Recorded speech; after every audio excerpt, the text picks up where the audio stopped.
smiling? I just like to smile. Smiling my favorite. Make work your favorite. That's your favorite, okay? Okay. Work is your new favorite. Fine. Time for an announcement. Okay, people, tomorrow morning, 10 a.m. Santa's only Santa. Oh my God!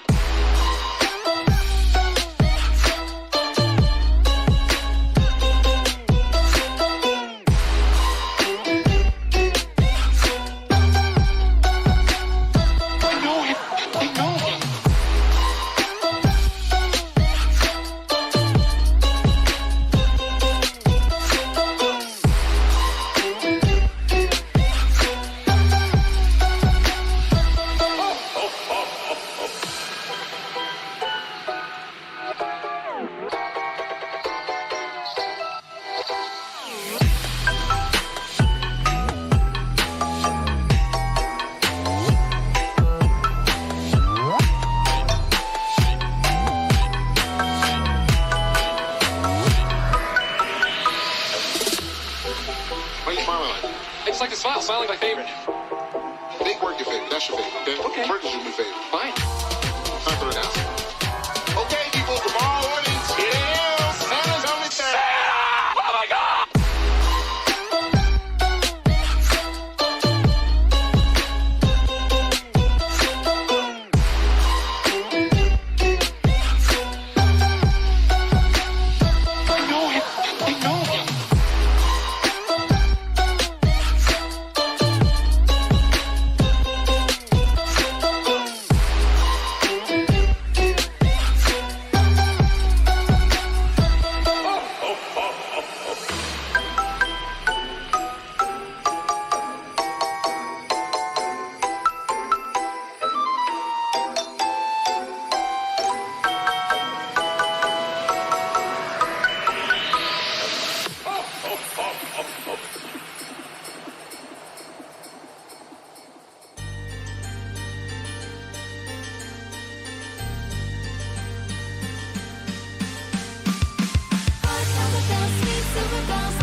The following has been paid for by the Rage You Nerds.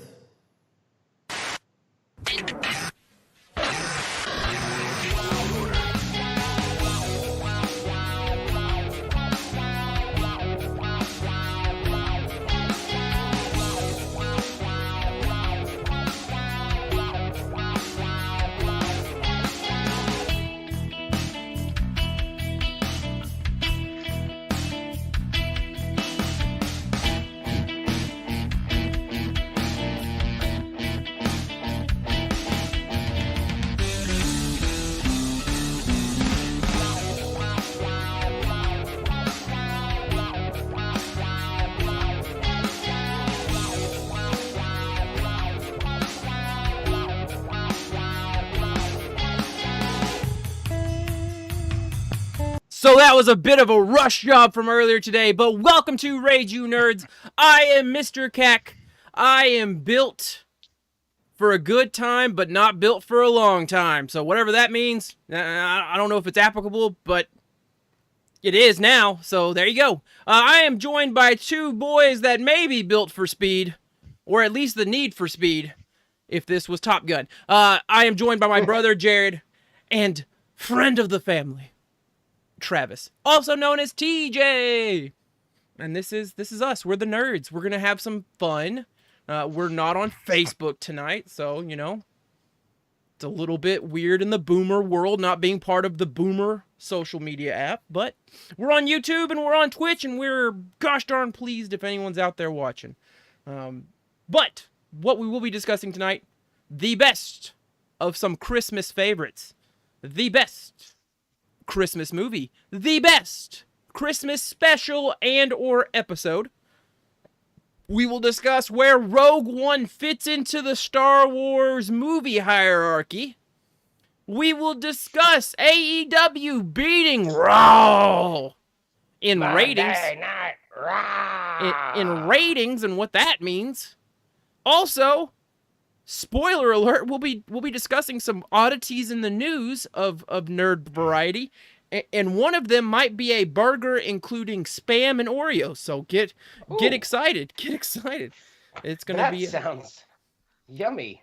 It sure does Sounds not. disgusting. Yep, it sure does, but we're going to discuss it and figure out what that's all about in a new segment that I am calling What the Hell Is Even That? Which I'm super stoked for. Let me actually get that primed up once we get to it later tonight. But just to give you a sneak peek of what we're working with on sound-wise with that, it's... What the hell is even that? It's a valid question. It's a valid question. All right. So, first up, boys, let's just go ahead. Let's get right to the Christmas stuff. So we're talking best Christmas and or holiday, you know? Keeping it open-ended. Specials, cartoons, episodes. Now, when I was looking through some stuff today, I noticed that The Grinch, How the Grinch Stole Christmas, the original one, is very much counted in a lot of circles as a Christmas special. So not a movie. Even though I would argue it's probably a movie, right? But I'm not here. I guess in that sense, then I also have to either include or disclude Charlie Brown as a Christmas movie, right? So, in honor of not wanting to count the Charlie Brown Christmas, not that it's bad, but I don't want to count it as a movie. I guess Poor Grinch is part of that special. So, boys, what is your favorite Christmas special, cartoon, or episode? Go ahead, TJ. No, you go ahead. See, I was always, I don't know. See, like there's so many in there where like you have, you know, the Grinch, which is now I feel like it's a movie, but I think when it first came out, it was more of a special kind of, I don't think it was ever released as like a, you know, it was a made for TV movie kind of thing, Dr. Seuss deal, just like Charlie Brown Christmas. To me, that's a special because they haven't made sequels. They haven't, you know, done more than one. But I don't think it was ever intended to be a movie. So I think, and I guess it's to each their own. You could count them, or you could, like you say, I could exclude them because of X, Y, and Z. And me and Mr. Cack almost got into a fight last week. But my favorite Christmas movie, and I don't know I don't know why I like it so much, but it is always going to be a Christmas Story. You're jumping And, ahead, Jared. We're talking specials, cartoons, and Oh, episodes. specials cartoon. Okay, sorry. I'm looking at my list. Oh here, my and there- gosh! yeah, Oh all my right. gosh! I'm behind. Oh my. First, There we first go. on the list was. Well, I might change my mind. Y'all might convince me. So special or series? Oh, come on now. There we go. I don't know. I think if you count the Grinch as a special, I think it has to be mine. Because I'm trying to think of any other specials other than those. I mean, sure, their Hallmark's probably done plenty, but every year they're the same thing, just different actors. Uh, but I don't know. I think for me, the Grinch was the one that always stuck out to me as the Christmas special. When the Grinch rolled around, it was kind of like, but I think also is if it's a special, does it have to be? Should you do something different every year? Should it be just a one-off kind of here's the Grinch? Because to me that qualifies it as a movie. So I don't know. That one's tough because I don't remember a lot of Christmas series. Maybe some Christmas episodes from. I'm just throwing things against the wall now. But if we're gonna go episodes, I always remember the Saved by the Bell Christmas episode where they find the homeless man shaving in the mall, and he turns out Zach Morris is trying to hit on the homeless man's daughter, who's also homeless, as they come in a family pack sometimes. I don't know, that one jumps out to me. But as far as Christmas specials or episodes, I can't really think of anything that just other than that one that just really jumps out at me and says, Christmassy. I don't know. Maybe it's just maybe I'm more into the movie. Into the movie realm of things or to the one-offs. It's like, okay, if it's a series, they could do a Christmas episode every year. Maybe that's why I don't remember any of them, because they don't leave the impact because they do them more than once, if that makes sense. That's fair. TJ?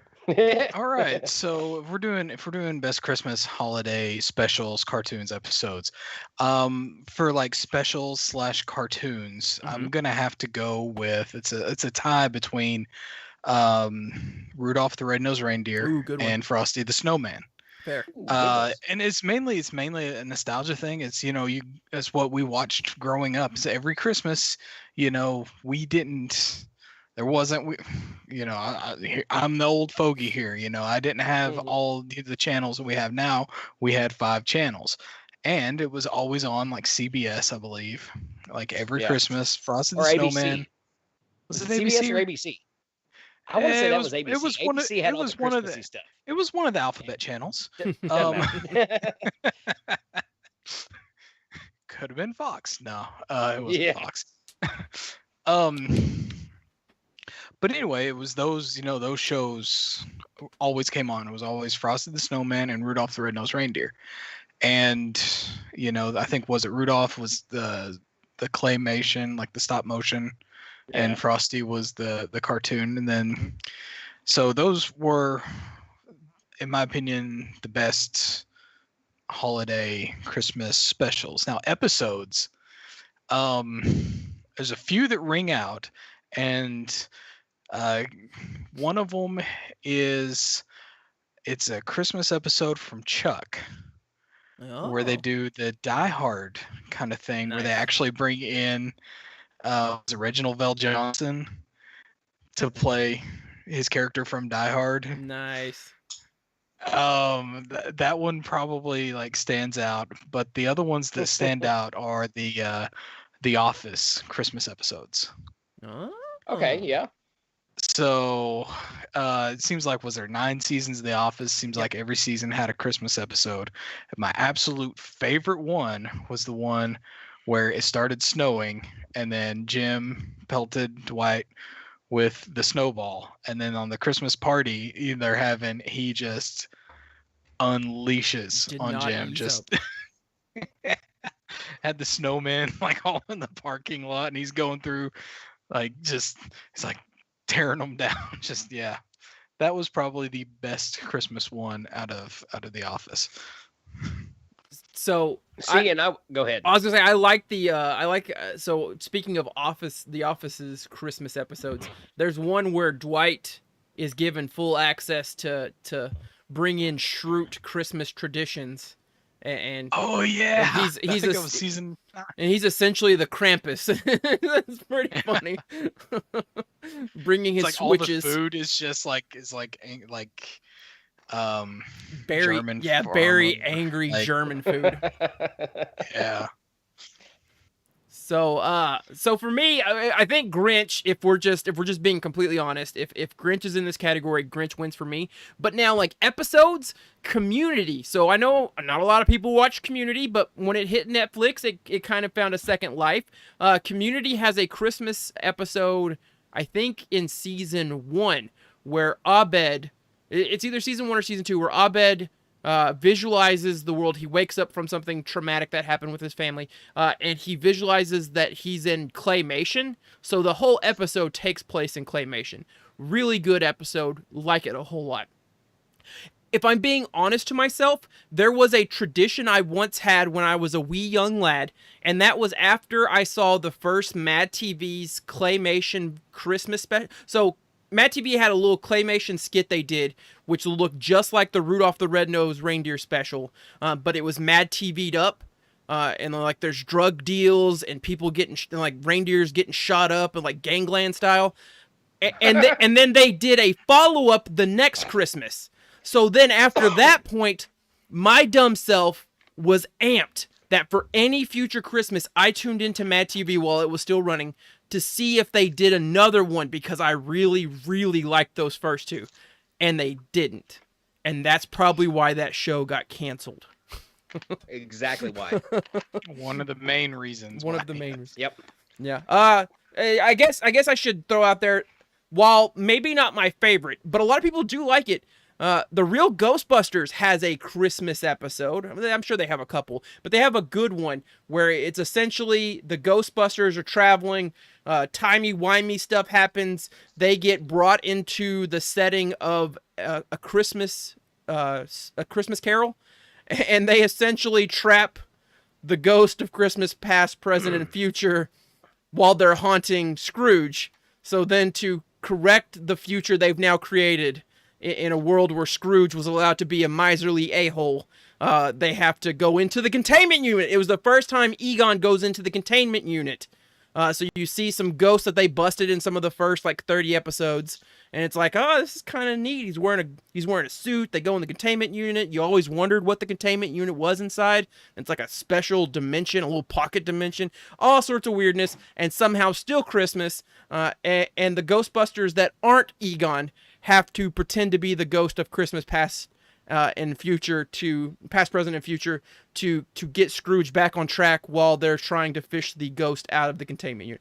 It's a lot. I know it's a lot, but it's a. I don't remember that one, and I've got the set, so I can go find it pretty quick, and I may just do that. Yeah, it's on volume 1. Volume 1. I forget Really? which disc. Yes. Yep. It's Hey, by the way, speaking of which, not to throw us off track, but is there a digital copy of that now yet? I don't think so. Listen, Damn it. Time. Who is it? Time. Was it Time Warner? Warner, yeah. Whoever released the full series, they've been like super crappy with disseminating that. They did that big special, Yeah. the one that I think people got, where it had like the Firehouse Collector thing, and then Yes. as that's soon the as one we've that got. ran out, they just stopped. they just just stopped. Yeah, they haven't given any plans. So people were happy because, like, following that point, it got put on Netflix. So for a while there, it was running on Netflix, and then now in everyone's rush to gather up all of their IPs to create their own streaming services, it's disappeared, and there hasn't been any inkling that it will reappear. And unfortunately, the only full series stuff that you can find on the interwebs right now, there is a Blu-ray, quotation marks, but it's a European one, so I think it's a German one. So it still has everything in English, but it's not really Blu-ray, and it's not. I want to watch this. You're not really getting what you want for the bang for your buck out of that. 15 cents a ghost, or however they talk. 9. I don't speak- They're just angry. I know- They're just angry Ghostbusters. I speak something. 9. They're all of a sudden just Um, Inglorious Bastards references so- after that point. Well, so oh my gosh, they are. It's on Amazon. It's on Prime. Oh, hey, nice. Well, Real Ghostbusters Volume 1, All right, I'll $10 be back. to buy each. Oh, okay, yeah. So for those of you who don't know, go ahead, TJ. Go ahead. I, I thought TJ was rushing off to buy it on Prime when he said, "Okay, I'll be back," after I mentioned that it was on Prime. But no, he has something else to do. TJ is froze. Technical difficulty. Oh, clever, TJ. Clever. So somebody throw TJ some bonus points there.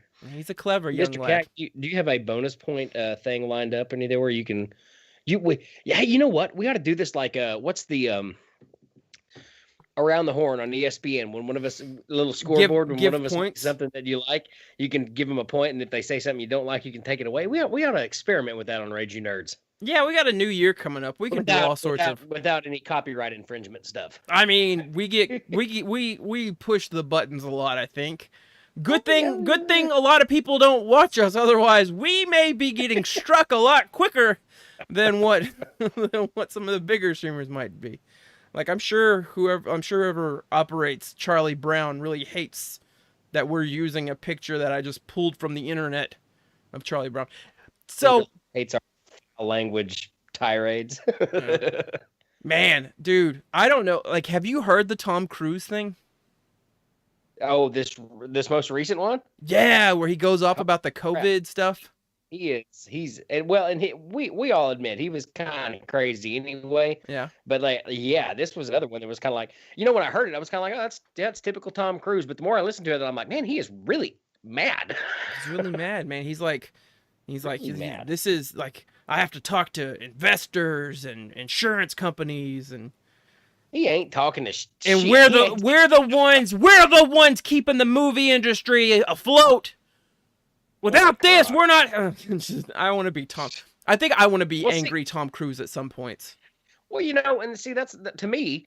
TJ's back. To me, that was the whole thing. Like the Tom Cruise tirade is kind of like, okay, I expect that. You better not ever do it again. You better. But then when he started getting into, we're setting the standard. It's like, dude, they haven't like really stopped anything. You're not doing anything that nobody is really. You might have been the first ones to kind of break the mold during it and do a full-on production of what's going on. But it's like we've still had TV for a while now. Mr. What are we talking about? So we just favorite person in the entire world. We just did a Tom Cruise tangent, but let's not get too deep into it because he will appear later. So let's let Tom. Let's let Tom. I heard about it. I haven't heard it. Oh, don't worry, TJ. Don't you worry, TJ. You will hear it. Time permitted. Time permitted. We will hear Tom Cruise, but it's been made better. So just hang tight. Hang tight. Don't let your Tom Cruise energies out just yet. Just yet. Quick update before we move on. Yeah, go ahead. Quick update for all the fans before we move on. Real Ghostbusters, all 10 seasons are on Amazon Prime. They are $1.99 an episode or $9.99 for each season, and I think my box set was about $100, so be about the same if you want to buy all 10 seasons on Prime, but you got digital copies, which is a lot easier to navigate, but you don't get the cool book with each episode description. Heck no. You get the Amazon description. Anyways, so just want to throw it out there. They are there. I love the Real Ghostbusters. I'm honestly dumb enough that I'll probably buy it up. Yeah, I'll probably buy it up too. Oh hell yes, I'm going to, because why not? I mean, I was the person that had it on the hard copy, and I still watched it on Netflix. Like there's something broken inside me. I think we're just going digital now, man, and it's just I'm at the point right now where I see a movie that I own on a Blu-ray on Amazon Prime. I'm like, well, it's only $7. I might as well go ahead and buy that so I can have my digital copy of it, because I don't actually have a working Blu-ray player. Well, no, I take that back. I got one, but it's not plugged in. TJ, you a hard copy or digital boy? I used to be hard copy, but I've switched to digital. Like I still have some things on hard copy that I don't have on digital that I will watch from time to time. But now with like Netflix and Hulu, like. Yeah. Disney and most of the stuff I have is already on digital, or it came with one of those, digital copies. With one of those digital copies, those little sleeves that says put this code in here for a digital copy, link it to your Amazon. It's like, okay. Yeah. So Way easier than putting a device into another device and pressing play. That's how But, baby I mean, devices are made. I was looking at some of my collection over here, and it's just like, well, I mean, all my Simpsons seasons, or I have, those are on Disney, Stargate. Those are on, Netflix and Hulu, I think. All And the Prime. Oh wait, would you say Star Trek or Stargate? Stargate. They're on Prime too. I think all of them are free. Well, I don't know if Atlantis is. Anyways, but like even like my Superman and Batman movies, that's all on HBO Max. So shit. Yeah. I don't know really why I have all these other than that Hastings closed down and I have nowhere to take them. That's my thing right now. Like, if I had a place to sell all of these back to. Anyways, all right. Sorry, Mr. Jack. Didn't mean to dethrone the train there. Derail the train, not dethrone the train. Don't you dethrone my train. Best Christmas dethrone the train. holiday movies. Now, hold on one second.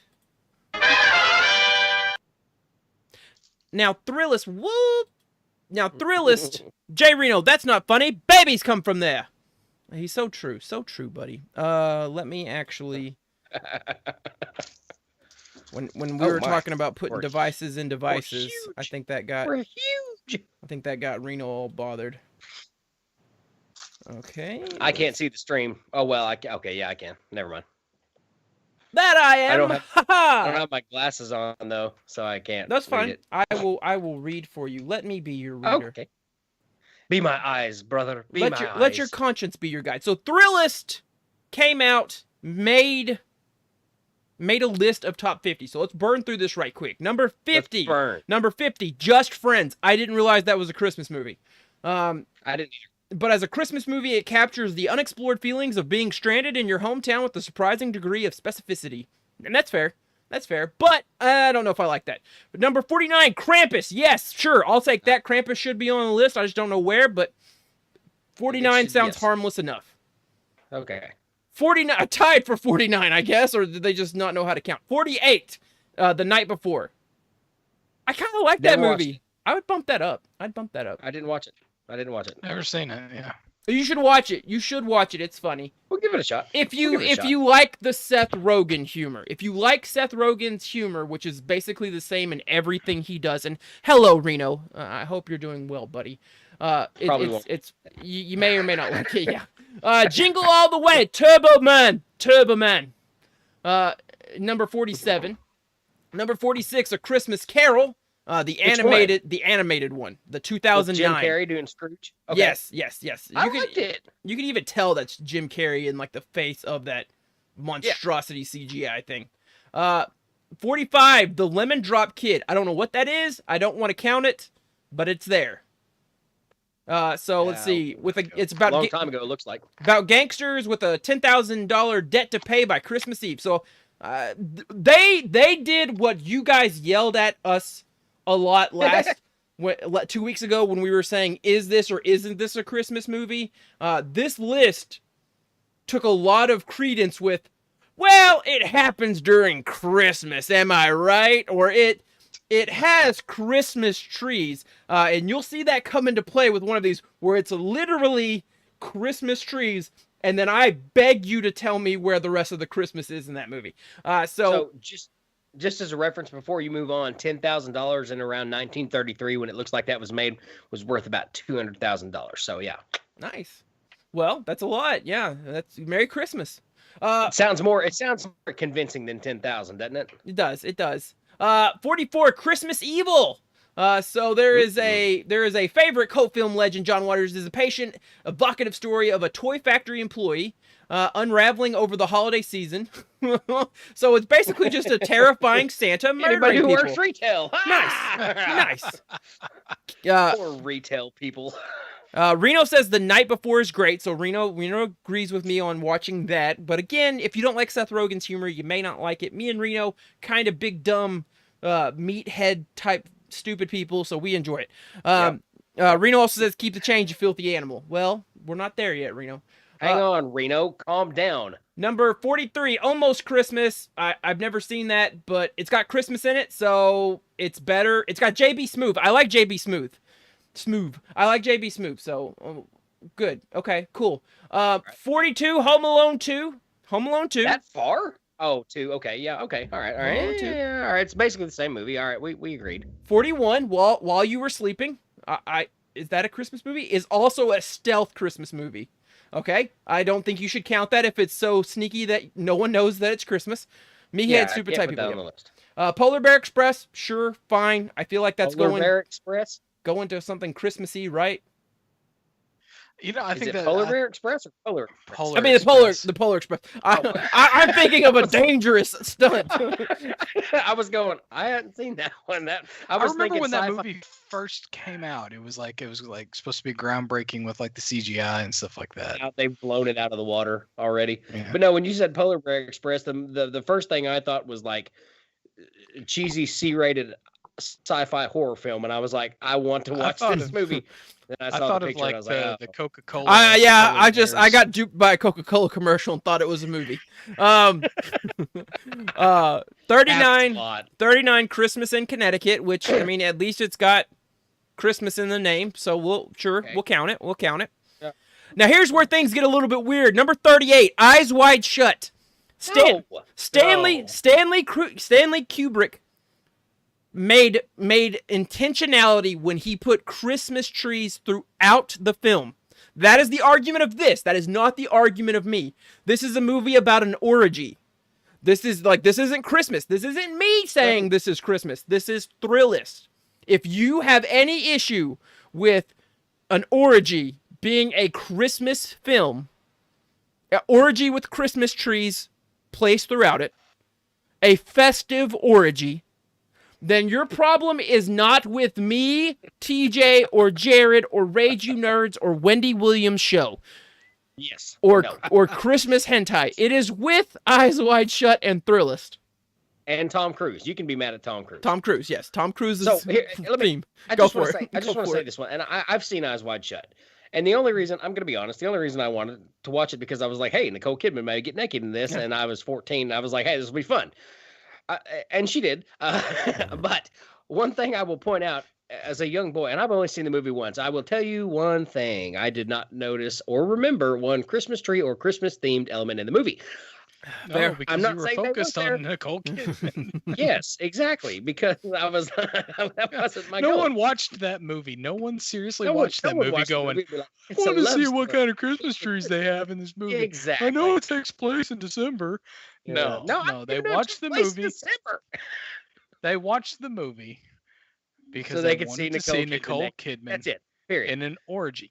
You could put any other actor in that besides Tom Cruise. Keep Nicole Kidman there, the movie would have done the same amount of which, by the way, I think it was horrible. I think it flopped. I think it was bad. Well, It didn't flop me, but it was anyways. I just like the last line that Dan Jackson, the man you should be angry at, Dan Jackson, the man that wrote this list, apparently. It's the most mind-bending, brooding, orgy-filled Christmas movie ever made. Now, I would argue it is the only mind-bending, brooding, orgy-filled Christmas movie ever made. So Yeah.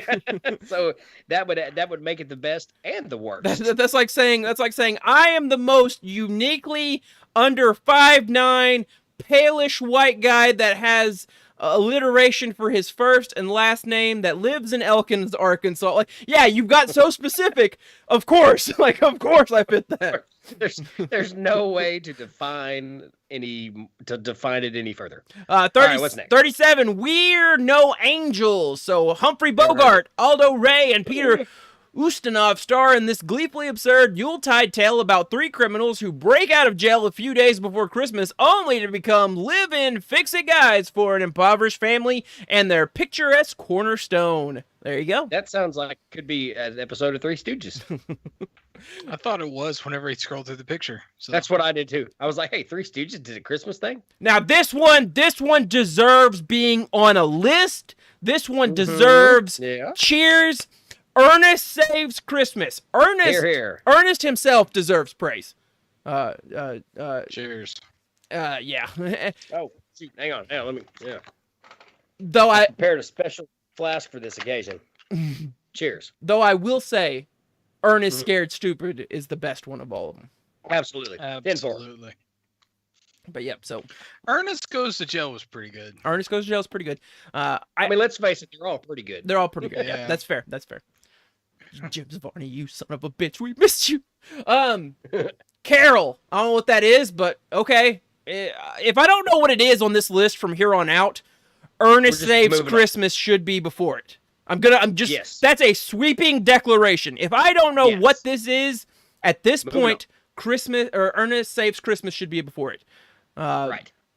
Tangerine, Ernest Saves Christmas should be before it. Ernest, Christmas, keep going. White Christmas, so you got is a fruitcake of Christmas movies, a holiday standard that you either love or hate, which is already a glowing review. So it's got Bing Crosby, in my favorite Christmas movie, talks about Bing Crosby.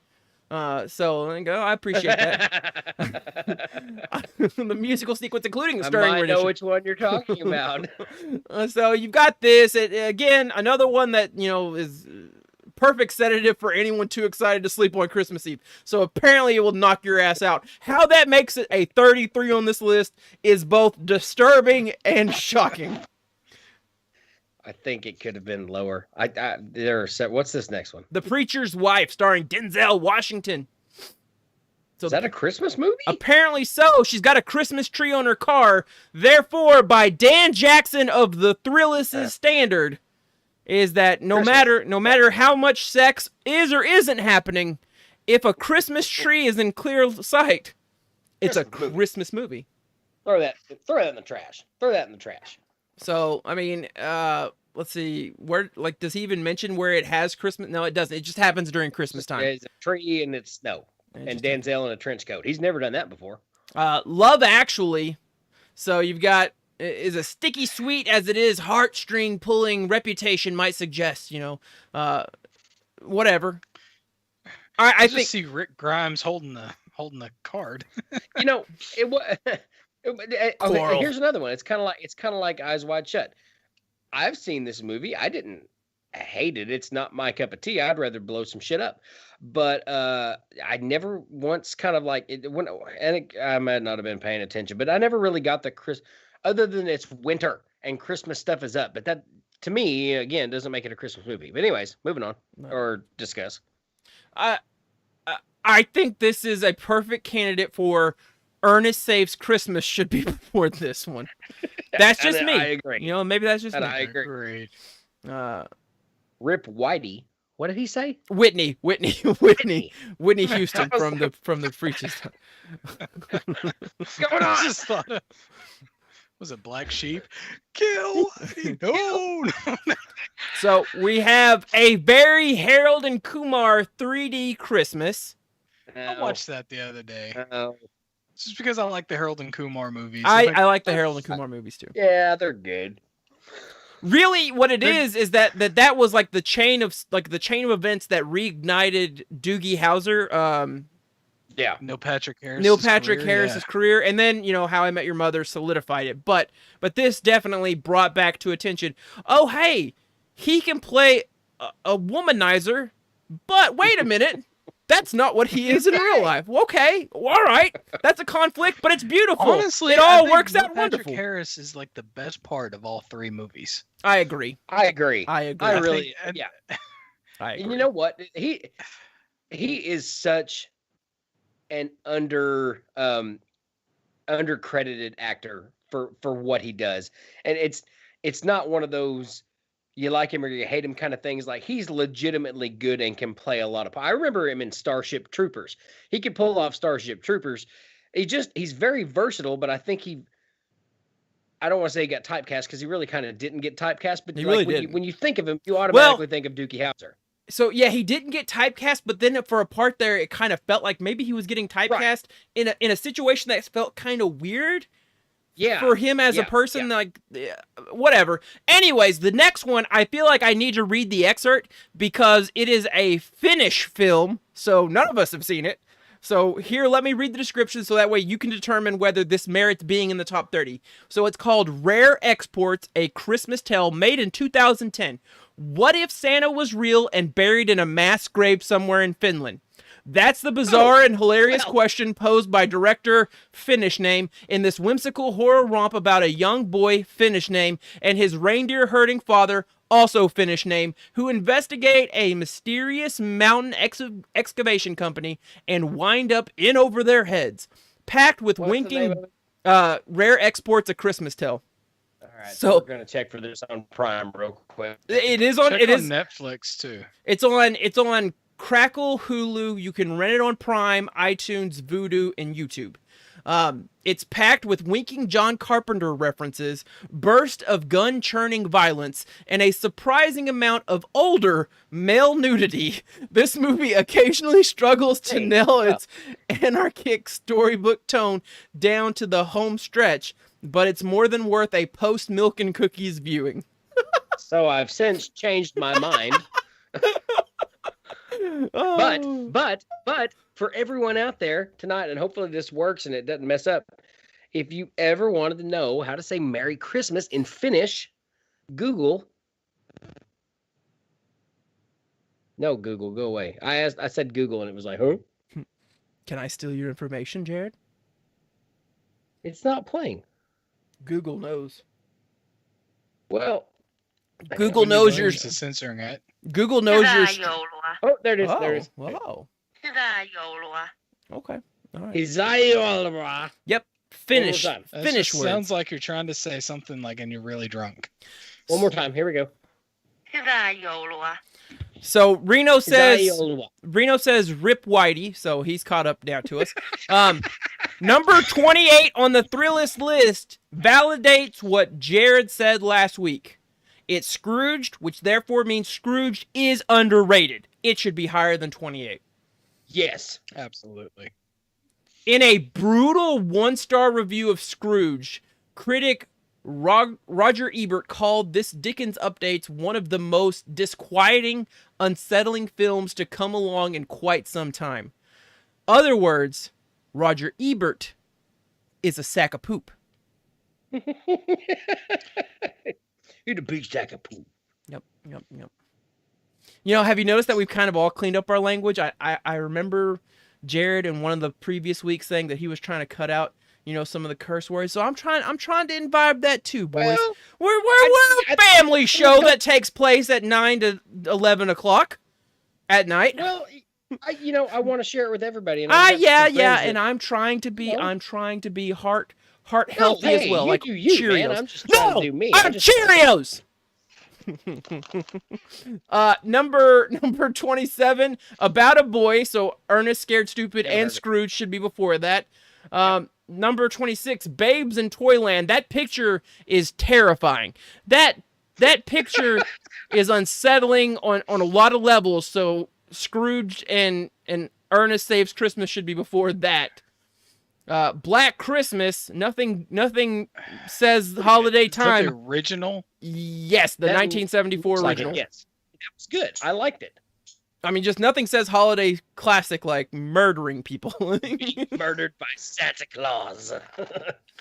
Or a guy dressed like Santa Claus. You Please can still bring you me- can watch that either on Peacock or Shudder, or rent it on Amazon, iTunes, or YouTube. I forgot to mention that it has that information right here, so I can let you guys know that right now. And this list was made in November, so it should be for the most part Sure. accurate. 24, Holiday Affair, casting tough guy Robert Meacham in a lighthearted Christmas movie might sound counterintuitive, but keep in mind this lighthearted Christmas movie is about economic hardships, war widows, and extramarital affairs in the most 1949 way possible. And by that I mean aggressive hand-holding and some stern gruff. Listen here, sweetie. So Listen here, sweetheart. I Sweetheart. assume Copper, see? Scrooge should be before that is now my opinion. Yep. Number 23 should be Ernest Saves Christmas and or Scrooge. Number 22 is Holiday Inn, which okay. This Bing Crosby did a bunch of Christmas specials now, what I've learned. So Did he tap dance with Danny that other guy? Danny F and Kane. Danny F and K. 21, The Best Man Holiday. Now listen, I haven't seen it, but I like the composition of the cast. It's got Taye Diggs. It's got Terrence Howard. It's got that's not Chris Rock. That kind of looks like Chris Rock. So I appreciate Taye Diggs being a beautiful, beautiful man, and I appreciate Terrence Howard being Terrence Howard, pretty much the same character in everything Terrence Howard does. Yeah. It takes place during Christmas, so Christmas. 20 is Ooh. Joyous Ooh. Noel. Okay. So before we move on, this I think needs to be a lot higher on the list. And the only reason I say that, being the history nerd that I am, this movie, completely dubbed in different languages, is about the Christmas armistice of 1917, 18, basically where German, French, and English soldiers during World War I stopped on Christmas Eve and through Christmas Day and basically said, we're not going to shoot each other anymore. And they came together, they shared drinks, they passed out gifts, they sang songs. It's, if you can get through the subtitles, it is one of the, and not to be all like soft and crap here, but if you like history and you like a good story that just hits you in the feels, this is that movie. And because it's historically accurate, and it's one of those things, like, I love the story because it's like in the midst of all this chaos. And because, I mean, up to World War I, what was the greatest? I mean, Europeans had war and Africans had war, and, the Chinese have been at war for a long time. But, like, we never really had a world war where all these countries had, and to watch this movie to where, like, these people are, in 24 hours from now, they're going to be killing each other again. 24 hours prior, they were killing each other with the most heinous, things that you could think of. And they all just kind of came. If you've never seen this movie and you like history, it is, I absolutely 100% recommend it. It is fabulous. And it is one of my favorite movies. I never put it on the Christmas list though, because I consider it still more of an action or war movie because the story is war, not necessarily Christmas. So on this list, I'd rate it higher if we call it a Christmas movie, but I never considered it one. I considered it a history movie about an event, but never really it was more of a war movie to me. So anyways, but if neither of you have seen it and everybody watching has ever seen it or listening, please check this out. Joyous Noel. Again, and one of the guys, TJ, you'll like this. The guy in Texas Chainsaw Massacre who has the funny mustache, and he puts the gun in his mouth and he throws up, and that was actually him vomiting. They were, the guy I'm talking about. Yeah, he's one of the French commanders in this film, and his French is like, I didn't know. Apparently, he's fluent in French. The guy, he was in Hostage too with Bruce Willis. Anyways, check it out. Fabulous movie. And Thrillist says the same thing. Is a history buff's new favorite holiday watch. So there you go.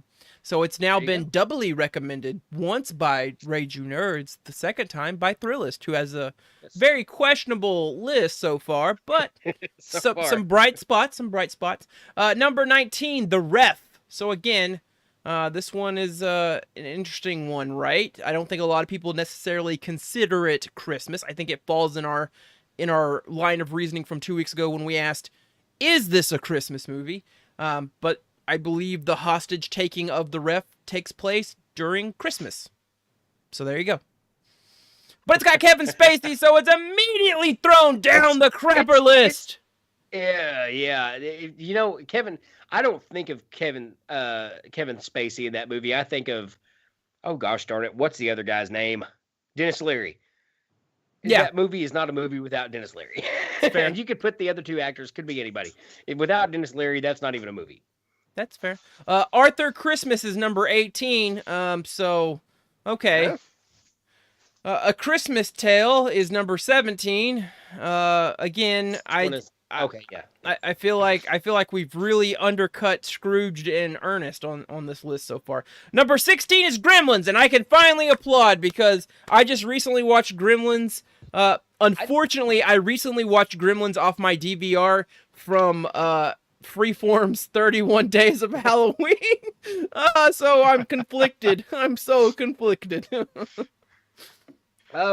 It's still, yeah. I think. Well, I say 16 is a good rating, but let's see what's else on here because I feel like with all the Christmas movies, Gremlins could bring in a solid 16, but we'll see what the next 15 are because Gremlins, based on what they've shown us so far, could totally move up. Number 15 is the Santa Claus. Oh yeah. So TJ, you were conflicted whether this was underrated, overrated last week when we chatted. So 15 on the list. Do you feel like that falls more overrated or underrated for you, TJ? Well, compared to stuff like Scrooged, it's a little bit overrated. Gotcha. And maybe your opinion changes as we venture further down this list. Number 14. That's back when Tim Allen still did cocaine. I heard an interesting story about Tim Allen's cocaine thing where he basically gave up people to keep his ass out of big time jail. Yes, that's wow. Correct. I mean, I don't know the guy, but I have read similar things. But I mean, in a position such as Tim Allen, what do you do? I mean, really, what do you do? I don't know. I just see Judge Ryan. I know. Snitches get stitches and all that. But if you're Tim Allen, what are you gonna do? You gonna go to jail? Hell no, you're not gonna go to jail. You're like it was One-Eyed Tony over there. It was One-Eyed Tony. I don't know. All I know is I just see a line that says Judge Reinhold finally receives his weenie whistle, and I feel like that's probably the best single sentence I've ever read in my life. Number 14 is the Shop Around the Corner. This is the basis for You've Got Mail, and this is the mannered romantic comedy from the Legend, a guy I've never heard of. So I think Legend might be an interesting use there. Legend might be inappropriate in this sense. With Snickers and Sorrows, the story of Alfred, who is James Stewart, a leather salesman, and Clara, who is Margaret Sullivan. Both names that probably ring to maybe grandparents or great-grandparents and have absolutely no bearing on me as a 30-something-year-old. The coworker he can't stand and the secret metaphor he's fallen head over heels for unwraps with certain wintry stillness that's missing from the most Yuletide offerings. A movie that'll make you pick up a pen and paper and send your loved ones snail mail. No, like none of that's going to happen. I'm never going to watch that. Ass. Ernest should be above that. Number 13, Trading Places. And you boys shut down Trading Places, even though Dan Aykroyd wears a Santa outfit and eats a fish. I don't know how much more Christmas you two needed, but apparently you needed more than the Thrillist. It's still a great comedy. It's still a great movie. Just didn't scream Christmas to me. Their first line is... That's the only reason. I put it up on... Their first line is, the comedy isn't the most Christmassy movie on the list. Okay, so they get it. But they put it at what, 13? 13. Wow. Their comedy isn't the most Christmas, but because Dan Aykroyd and Eddie Murphy, we had to bump this up to number 13. Well, this is also the same person who said that, it's a Christmas movie, even though there's only Christmas trees around an orgy. Around an orgy. Yes. Oh, yeah. Speaking of orgy, Jamie Lee Curtis is hot in Trading Places. Jamie Lee Curtis is hot in Trading Places. Back when Jamie Lee Curtis was 30, she was a total fox. Now that she's 104, not and as like an old, gruffy old man kind of Jamie Lee Curtis. Now I'm waiting for that Mike Myers to get back up in here.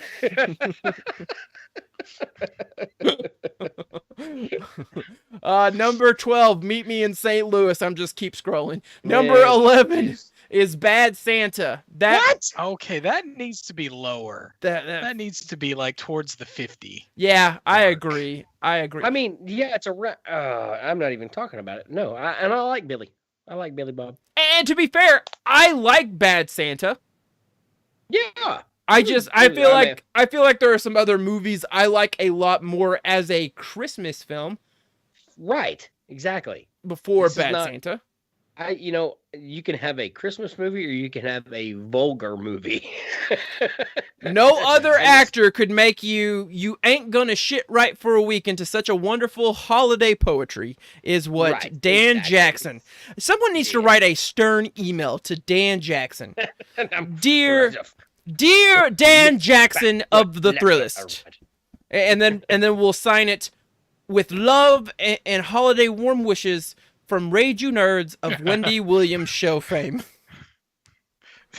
Dear Dan, whatever from Thrillist, who the hell do you think you are?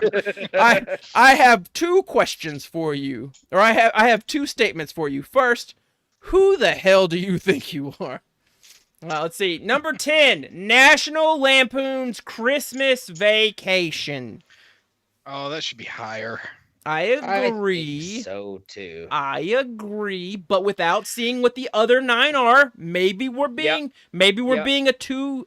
We'll reflect back, right? We'll reflect What's back. that? 9, 10. So at 9, so this is 10. 10 is National Lampoon's Okay. Christmas Vacation. All right. Number 9, are we ready?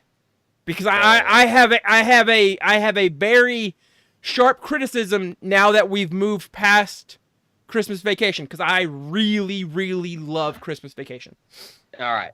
Let's see. Number 9. Number 9, The Nightmare Before Christmas. I think if you're going to put anything immediately after Christmas Vacation to kind of cause me to pause in my tracks, to be completely upset about Christmas Vacation getting snubbed, That'd be the one. this is a pretty good one for me because I really like A Nightmare Before Christmas. But is it a Christmas movie is something that we argued about. And now because I want to justify National Lampoon's being higher, this is a damn Halloween film. which goes against what I said last time. I argued it was Christmas last time. Okay. Was it me and you, TJ, that said this is a Halloween film? Well, I was on the fence. Like I think you were for Halloween, and Cac was for Christmas, and then I was like, convince me. That's right. Yeah. State your arguments. Convince me which one it is. And I think Cac had the more compelling argument. And now I hate it. He did have a more compelling argument, though I dissented. Though I will agree, if the plot is to snatch away Santa Claus and take over Christmas, I feel like you are a Christmas movie. But at the same time, do I want National Lampoon's Christmas Vacation higher. Number 8. Yes. Number 8, A Christmas Carol. The original, 1951, A Christmas Carol. Okay. Every remake has been better than the original. This is one of those rare times where every remake, in my opinion, has been better. Whether it be technology, whether it be acting. And I'm not discrediting the original, but I thought Jim Carrey's version was better than the original. Honestly, the one that came out last year. The one with Guy Pearce? The one that came out last year. It was like a mini series. They made it like a mini series. Yes. Oh yeah. That was way better. And it was dark. There was no love in that one. And I thought that was better than the original. And again, the Christmas Carol, pretty straightforward, pretty simple. You can tell the story 19 different ways. To me, it's all about the acting and the cinematography. And that's why, and now we could argue, because who wrote that? Dickinson? Who wrote that? Yes. Yeah, okay. Dickens. Charles Dickens. Charles Dickens. Every movie that's been made about the Christmas, a Christmas Carol has none of them have been bad. I would have put Jim Carrey's animated version way higher than this. And I'm not saying that this one doesn't deserve to be in the top 10 or any Christmas Carol variation. It just, to me, the earliest version, the original, it was kind of, it had the it factor. It was just, if you're telling the same story, when you get when technology advances and you can tell that story, but throw some pepper on it, you don't ever want to forget the original one. But it's like, if nothing has changed, this one's way better now. These things we could not do in the 1930s or 40s. So I don't want to discredit it, but the original is way too high. What year was that? 31? 51. So I 51. have a Christmas Carol variant that I like the best. I think it's later on this list, so I'm going to hold off on that for the moment. But I do think National Lampoon's Christmas Vacation should be higher than this one. So we continue scrolling. Number 7, On we go. The Apartment. So most Christmas movies are about family, but there's an element of the holiday season that often gets short shrift. The Boozy There's Office ours. Party. Luckily, we have The Apartment. Director Billy Wilder's acerbic comedy about an insurance company drone, Jack Lemmon, falling for a charming elevator operator, Shirley MacLaine, who works in the same Manhattan high-rise. Infidelity, loneliness, and madman levels of heavy drinking ensues. Is it a conventional Christmas movie? Heck no, not exactly. But is it a portrayal of a whip-smart, self-destructive city folk searching for love in the perfect Santa-less tale for those of us who spend too much time dwelling around the punch bowl? He doesn't answer, but I would assume he's leading to yes. I would assume. The Santa Claus should Is be that- above this. Yeah. Yeah. Just So get this trash out of here. so Get to this go trash out of here. so to go back to TJ, it kind of seems like maybe Santa Claus was a bit underrated. I know you were kind of conflicted where last week. I think you were right when you settled a little bit on the underrated side. If this is the list we're operating with. Number 6 is Elf. People either love or absolutely hate Elf. So, a couple years ago, when I first started at working at the bank, there was a Halloween party, and there's this guy that worked there who looked almost identical to Will Ferrell. And for the Halloween party, he came dressed as Elf, and I'm like, holy crap! You should have told him that you needed more cowbell for that party. I actually told him, I was like, man, I said, if I'd have known you were gonna dress as Elf, I would have worn my Santa outfit. If he didn't lose his shit when you came in as Santa, then he's not Elf, and he needs to embrace that. You sit on a throne of life. So I'm one of the people that does like Elf. I don't think it's the best Christmas movie, but I think if you had to do a rotation of movies to include and enjoy during Christmas time, I could argue very reasonably that I think Elf should make that rotation. Yeah, I like pick Elf. that. I like Elf. Like you said, it's not the greatest. It's a Will Ferrell movie, but around Christmas time, that's it's one of those ones that we just watch. Yep. When it's on. So now the next one, number 5, is the Christmas Carol variant that I would argue is probably my favorite. And that is A Muppets Christmas Carol. I love the Muppets Christmas Carol. I recently watched it. I tried to get Charlotte to Yes. enjoy it, and then they did the first round of Ghost with the two miserly old men puppets, and she was immediately turned off on this whole experience. Granted, Done. that scene actually is pretty super creepy, and to be fair, It is. it always kind of bothered me, and it still does to today, but it used to bother me a lot when I was a kid. Seeing a world and envisioning, okay, it's a world where there's human and Muppets, and people just embrace that. And that to me has always been kind of like a terrifying negotiation to making a reality. It's like, no, those are little hand-operated people. How do they exist? Why are you not bothered more by the talking pig people? Why?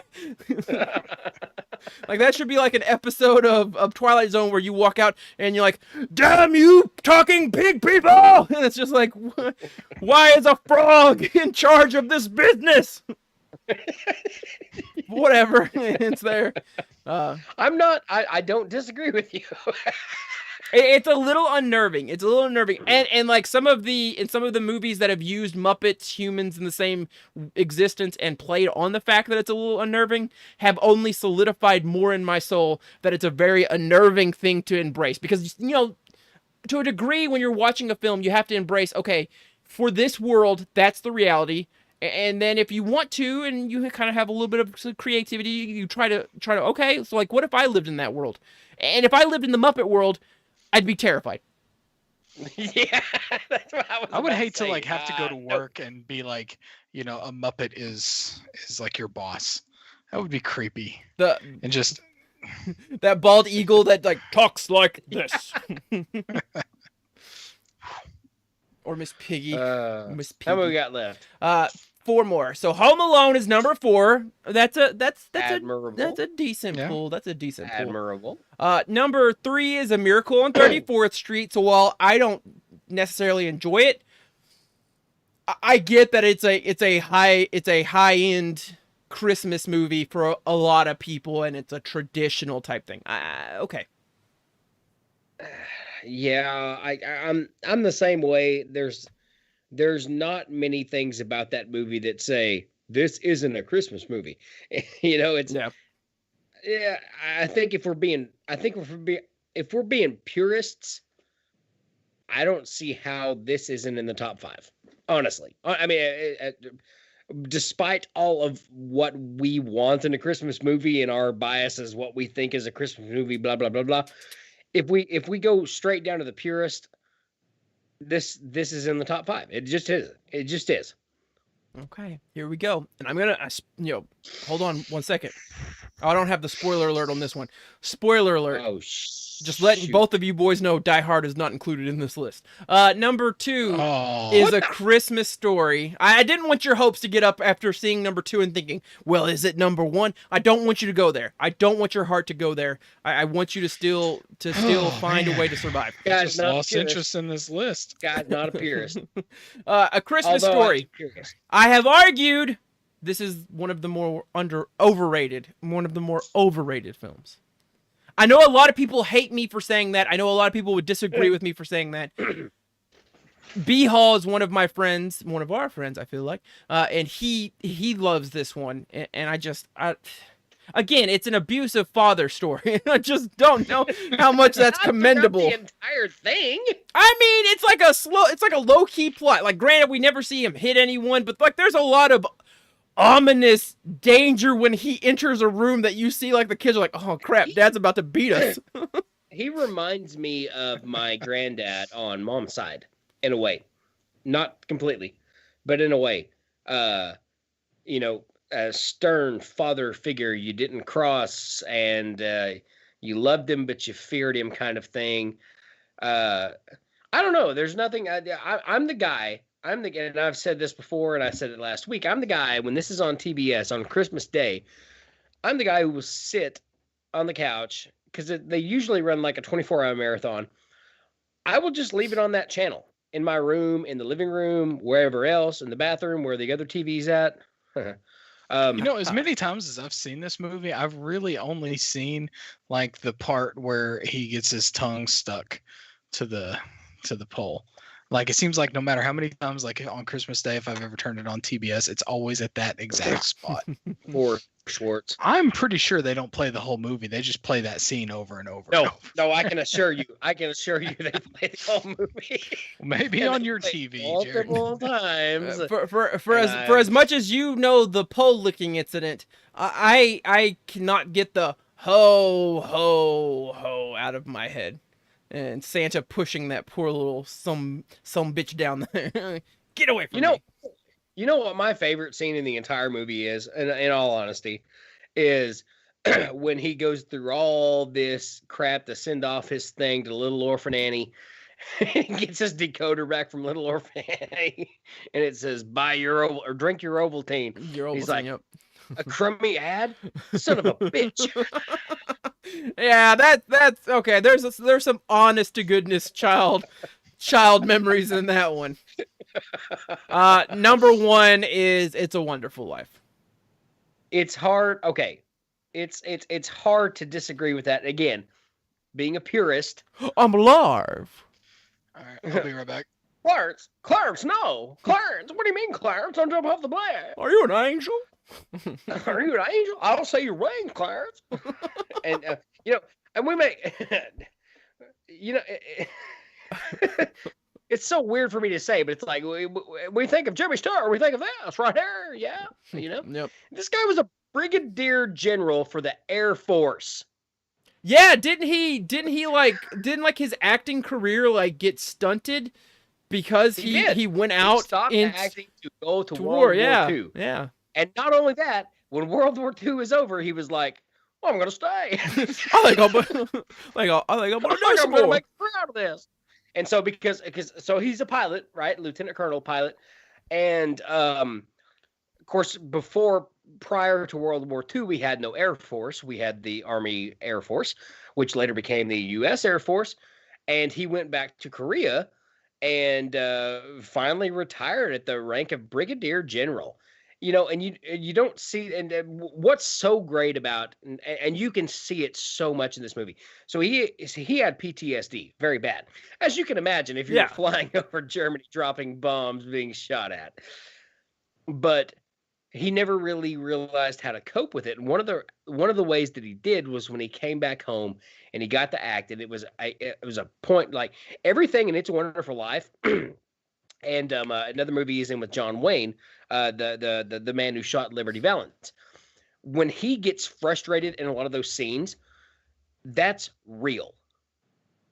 That was like him channeling it up, and he has a chance to let it go now, and he's got to, you know, and and he never said. Well, he might have said a swear word, but they were like, "Whoa, hang on, it's 1944. We don't do that now. We can't do that." But I mean, you know. There's no more, again, being a purist, there's no more quintessential Christmas movie than It's a Wonderful Life, because you really get the whole kind of Christmas story kind of rolled up in a ball. There's turmoil, it's bad, but hey, Clarence, think about how bad, or not Clarence, George, think about how bad it could be if you didn't have all these things. And all of a sudden it's basically a Christmas Carol sort of re-engineered in a modern kind of way at the time, to kind of think, you know, George is Scrooge in a way. And he's given up on all these things. He's given up. He's about to jump off a bridge, where Scrooge is, you know, concerned about his profit and all. He's about to jump off a bridge, and somebody else jumps off the bridge for him.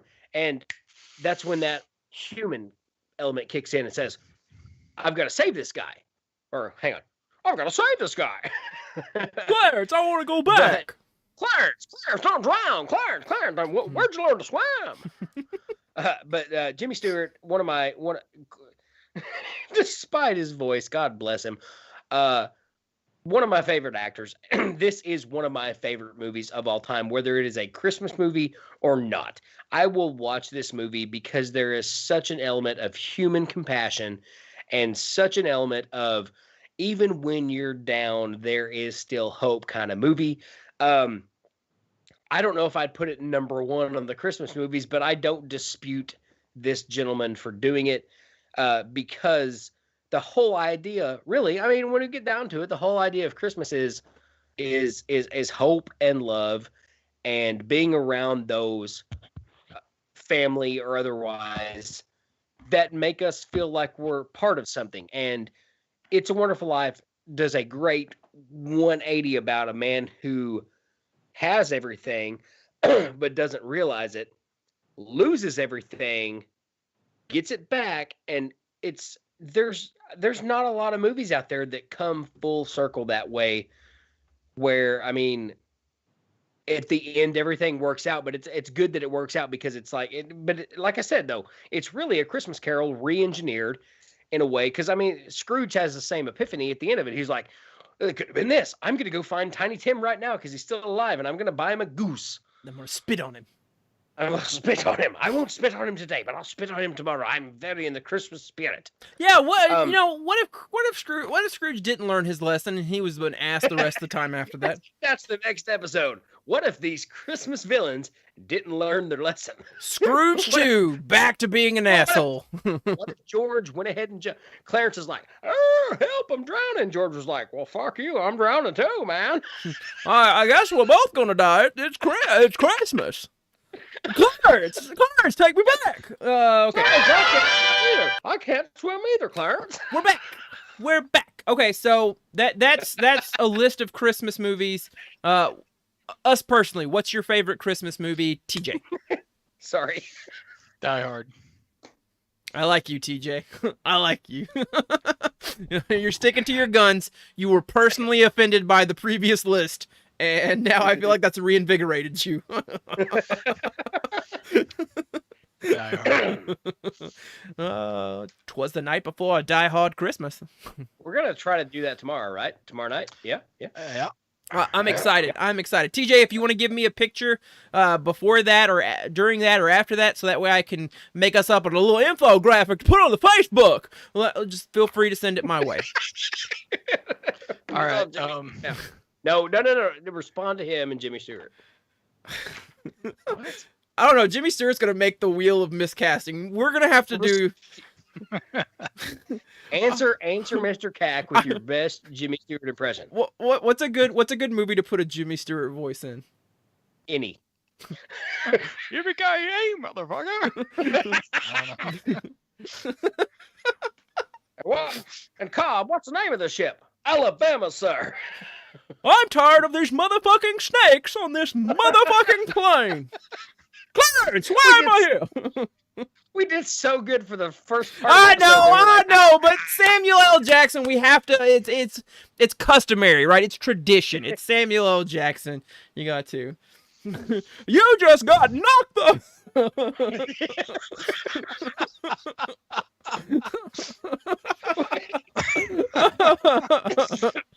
Listen, okay.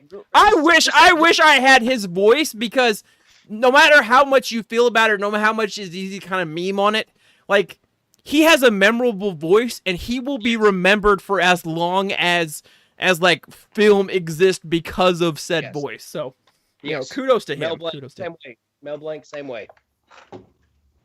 him. There's something on the wing.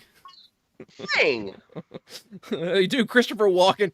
There's some thing on the wing. No, that's kind of what Shatner going. That's what Shatner did do. What Shatner did, the voice did do one of those. I like John Lithgow's staring at a monster on the wing of a plane from the Twilight movie. Okay, so TJ is Die Hard. TJ is Die Hard into Die Hard is what I've now learned and established. Jared, your Christmas favorite.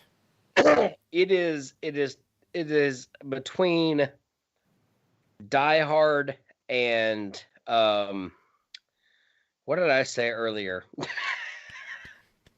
I wrote it down, but the Christmas Story? yes, thank you, TJ. It's and by the way, what a contrast. Yeah.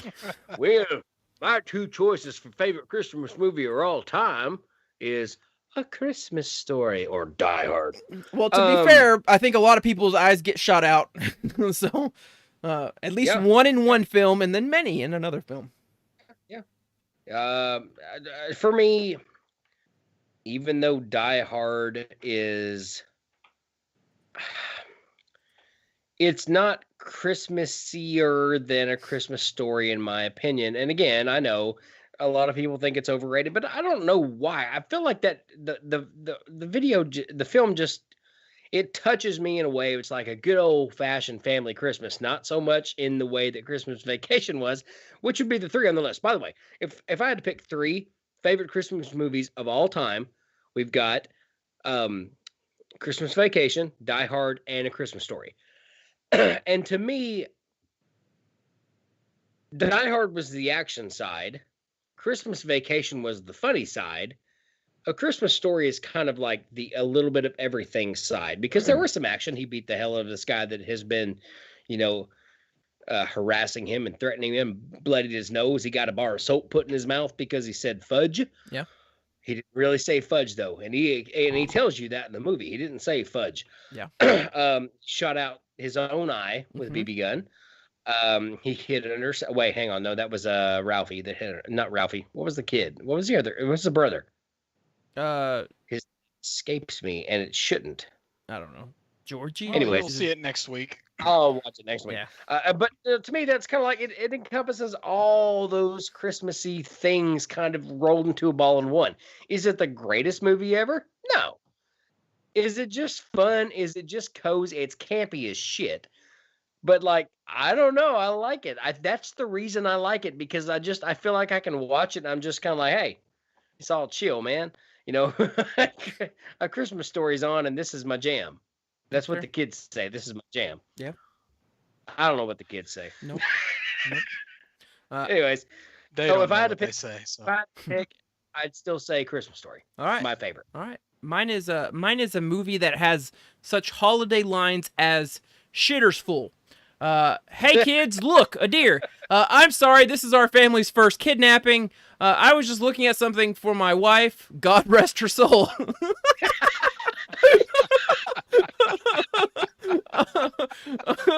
Mom, Oh, shit. This box is Got meowing. Just divorce. Mom, this box is meowing.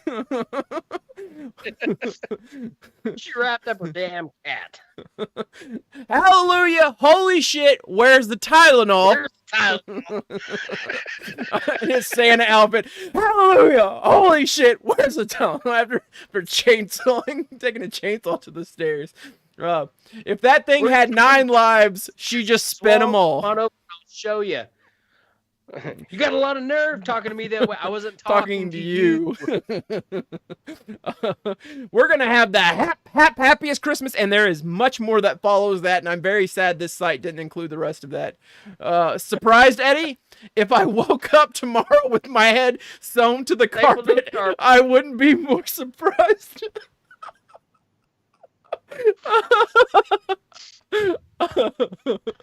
I don't know what to say, but it's Christmas and we're all in misery. Oh, that should be on my shirt for my Christmas.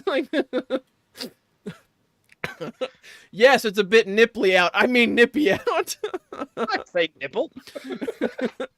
You couldn't hear a dump truck driving through a nitroglycerin plant. You couldn't hear a dump truck driving through a nitroglycerin plant. That ain't the Christmas dog clock. It's the night from the nitro sewage plant. What? What's that smell? Something burning? Grace, she died 30 years ago. The blessing. The blessing. You about ready to do some kissing? Uncle Eddie bringing in the boss. You about ready to do some kissing? What was Grace? What did she say as Grace? What was it? It was I pledge allegiance to. And they crossed their hearts. Everybody stood up. It's great. It's great. I'm gonna watch it again tomorrow. Worse? How could things get any worse? Take a look around you, Ellen. We're at the threshold of hell. Oh, I Fix love the newel post. Can I refill your eggnog for you? Get you something to eat? Drive you out to the middle of nowhere and leave you for dead? Oh my god. It's such a good movie. Let's see if there's anyone else that just screams I have to do it. Let's see. Save the neck for me, Clark. Turkey's done.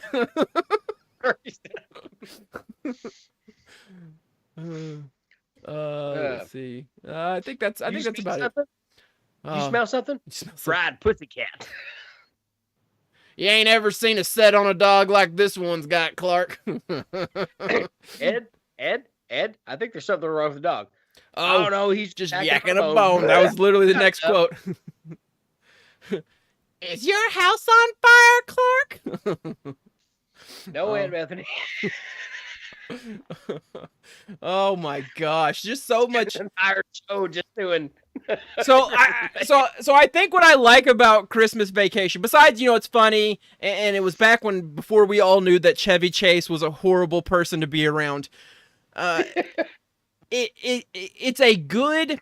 If you've ever had a bad family and or holiday experience, even though it may not ever be to the exaggerated extent of Christmas Vacation, you at least have some understanding of, all right, I get it, man. I get why these people are losing their mind. I get why he just resigned to the fact that he was probably going to die in his attic after one of the ants closed the ladder up there. And like the watching old Christmas tapes made him kind of soften back up to the notion until he went back down into the madness that is family and then was reminded, oh yeah, I hate all of you for being here right now. All right, I'm going to take a real quick break, boys. All right. Move on to the next topic, and I'll be back in a second. That's fine. The next topic, we'll do some wrestling for me and TJ. Oh, perfect. Let's see. Is this it? Oh, yeah. Yeah. Wrestling nerds. TJ. AEW beat Monday Night Raw in the key demographic of 18 to 49-year-olds. This is the first time it's ever happened. Not only that, but Raw had a historic low for their overall viewership. And now Sportskeeda is saying that USA Network officials are reportedly furious with Raw ratings and want WWE to have adult content. Oh boy. So a lot to unpack there, and you share a very similar kind of urging as to what some of the wrestling communities I am have said. We know what WWE does for adult entertainment, but what I think USA wants is them to be more in line with AEW's adult content, which is literally just coming out, being a bit more violent and calling people bitches, right? Like that's what AEW just comes out and calls people bitches or assholes or punches them. Yeah.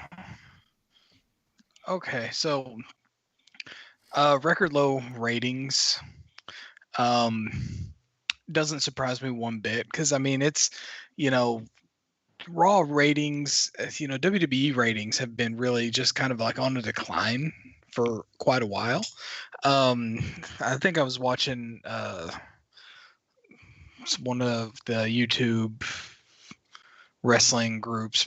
They were talking about part of the thing is the writers, you know, WWE has a habit of, you know, they have these writers, they have this writing staff, they write these scripts, they write all this stuff, and then it gets to the day that they're supposed to, you know, film and supposed to do all this stuff. Vince McMahon tears it up and rewrites it on the spot like 2 hours before. So finally, I think one of the things is the writers basically just wrote everything to what Vince McMahon wants to see. That's the problem. Vince McMahon is the damn problem. He didn't rewrite the damn script. And it turned out to be one of the crappiest episodes, apparently, of a long time. You know, if Vince McMahon, if the WWE wants to gain any kind of reputation back as being the top, they need to force Vince McMahon to step down from his spot. He can still be the chairman and CEO and rake in all the money and, you know, hide all this, you know, do all this shady business dealings with other countries and whatnot. But he needs to let people that he hires to do their job actually do their job. It's ridiculous. Yeah, I think it was like 1.5 million overall viewers. Yep, a 12% drop from the previous week, which was low also. Yeah, but I mean, you're looking at right around WrestleMania, you know, it probably would have been around 3 million viewers. So it's a 50% drop. They're not keeping viewers. Their storylines are god awful. They're canceling storylines. You know, they'll start a storyline, cancel it like 2 weeks later. They keep the same wrestlers. They have a huge roster, but they don't put anybody on TV except for a select few. They honestly just need to tell Vince McMahon to step down and let someone else run the show. My personal opinion. So I think Raw is always going to have this issue. And it had this issue when it was at its height, but it wasn't noticeable in viewership. But 3 hours is a gauntlet to ask people to sit down and watch. Yeah. On a Monday, well, you know, during the Attitude Era, when so much stuff happened, was 2 hours. You know, 3 hours. Well, was it 2 hours? Because they switched it because WCW Monday Nitro was 2 hours and Raw was 2 hours, and then Raw was like, we're gonna add a third hour, and they started it with certain things like you know, special occasions, but then they just went to this whole, you know, we're just gonna have it 3 hours. They do need to cut it down to 2 hours, you know, especially if they're not gonna put more wrestling on there. Then they need to, you know, put more of their roster on there and give them TV time. They need to cut it down to 2 hours. Yeah. They need to, Vince McMahon needs to step down from running stuff. They need to stick with storylines and actually have them play out the way they're supposed to play out instead of canceling them halfway through. They need to switch up the matches where you don't have 6 months of Randy Orton versus Drew McIntyre. Yep. That I think killed a lot of it. You know. So Go on. you've got WWE has made a point. It was something that they didn't openly say, but people noticed, and then like some information got leaked about a lot of behind the closed door stuff, which tends to happen pretty periodically for WWE. But they were pretty much on this, we do 50-50 booking because records and win-losses don't matter. It's how people buy merch, and it's what, it's what they feel about the match in and of the moment. And then that worked, right? It didn't work, but it was tolerable because it was really the only thing there. But now they have competition. And while they may not view it as prime competition, they should. AEW, essentially, when they first came out, said, listen, wins and losses matter because why are we doing this if it doesn't? And they hold rankings. They keep track of records. Now, eventually, they have to reset records because eventually the numbers get too watered down that it no longer makes sense. But they keep track of it. So, like, when the tag team champions are going against someone, it's not they're just going against some arbitrary team that, upset them. Well, they have tag teams, That's the other thing. This is AEW has tag teams. Vince McMahon doesn't like tag teams. So what's he do? He splits the tag teams up and then just pairs two people against each other because, well, they need to have someone carry those belts. Here's another problem with WWE. There's too many damn titles. Mm. Each brand has its own set of titles.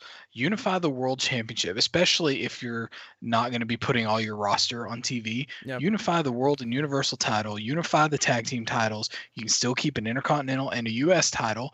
U.S. title looks way better than the Intercontinental title does.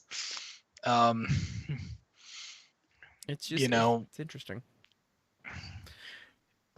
They have 3 programs that are on TV. That's what, 2, 4, that's like 7 hours of programming content, and then not to mention, I think the hour of main event that they have, plus a 3-hour pay-per-view once a month. So you're looking at about 12 hours worth of WWE at one particular week, Oh, and then if you throw the, it's too much stuff, and they don't put enough of their roster. They have like 100 people on their roster, and only 15 of them are probably even given any TV time. They are pretty notoriously bad for sticking with the same acts every week, and it's just so. Here's the thing that gets me right. AEW's highest rated episode is the episode where they introduce Sting. Yeah. The episode where Sting is then announced to be there. So like they kept it a secret for the winners that's coming. And then the next week, the week that beat Raw in the demo ratings, is the week that they let you know in advance, hey, Sting's probably going to be here. Sting's probably going to be here. You've seen Sting, so now you know what to expect. Yeah. And it blows my mind. Because Sting was on a WWE Legends contract. How does WWE have all of these legends at their disposal, and AEW knows how to make the most of them? It is mind-boggling how they let Sting slide between their fingers, and like Sting is TNT, right? I don't picture Sting in WWF or WWE. Sting is WCW, which I always associate with TNT.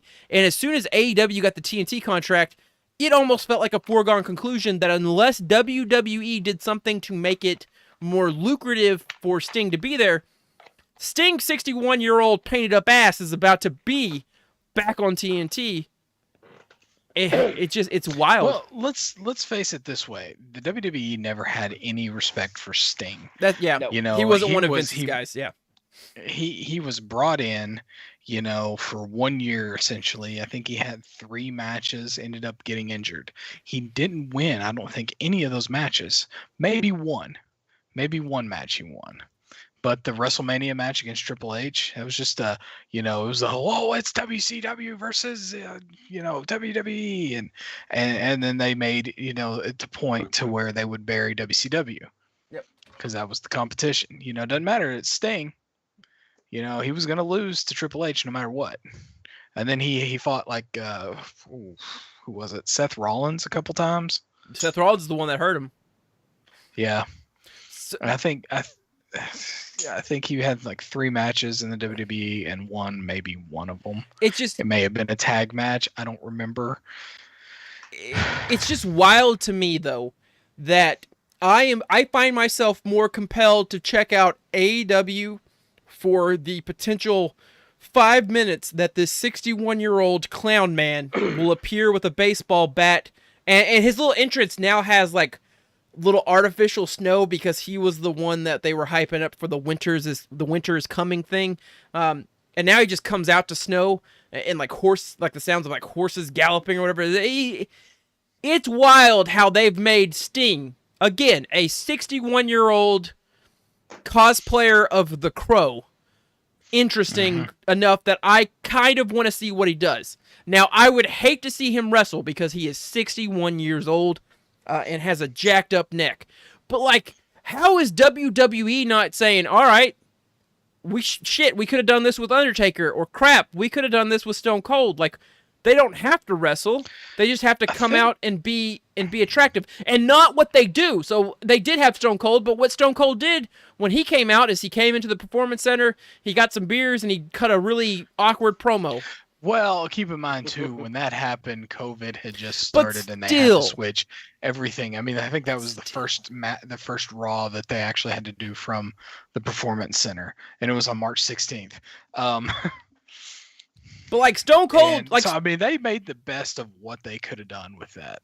But like Stone Cold is such a loyalist to WWE, you could have. I feel like you could bring him out and give him some goofy spot, like make him a commissioner again. You know, give him something where he doesn't have to be there every week, or all he has to be is in some kind of component for 5 minutes a week. And I promise you, the thought that you might see Stone Cold do something potentially Stone Coldy, you'll have more people watching your show. It blows my mind they have all of these legends and don't do anything. Honestly, you know, they've been talking about all this, you know, the backstage panic and the ultimatums and stuff from, you know, what's going to happen is they're going to bring Stone Cold into the WWE and have him do something, and they're going to bring, you know, some of these legends back, and that's how they're going to get their ratings back. That's the only way, and then it's just going to drop again. Yeah, which people hate. Like, people hate because like that's not sustaining. You need to build new stars. What they need to do is Vince McMahon needs to open up his checkbook, and he needs to buy out one of the lead creative writers for AEW, and he just needs them to come over and start doing AEW stuff. So it wouldn't matter because Vince McMahon would still tear up the script and rewrite it himself. Well, anyway. Vince McMahon should just. So I'm not going to say die, but he should step away from Vince things. McMahon is going to Vince McMahon it. I mean, that's just he needs to step down. He needs to retire. He's what, like 100 years old, you know. He's 24. You know, he just needs to retire. Now AEW, I mean, honestly, I would rather watch AEW because, you know, you don't get the same guys every single week, you know. Yeah, but to be fair, some of their talent is very meh. And some of their talent is very meh. And some of what they do with their talent, they have a lot of. So I don't want to be one of those guys where I don't like all the flip-de-doo shit. But there is a time and a place where it seems like they kill you with too much of the flip-de-doo stuff, which I know is a part of the Young Bucks. I know that's a part of a lot of the talent they went out and recruited. That's kind of that's kind of where wrestling has gone to. It's and like on the indie scene, you know, the indie scene with.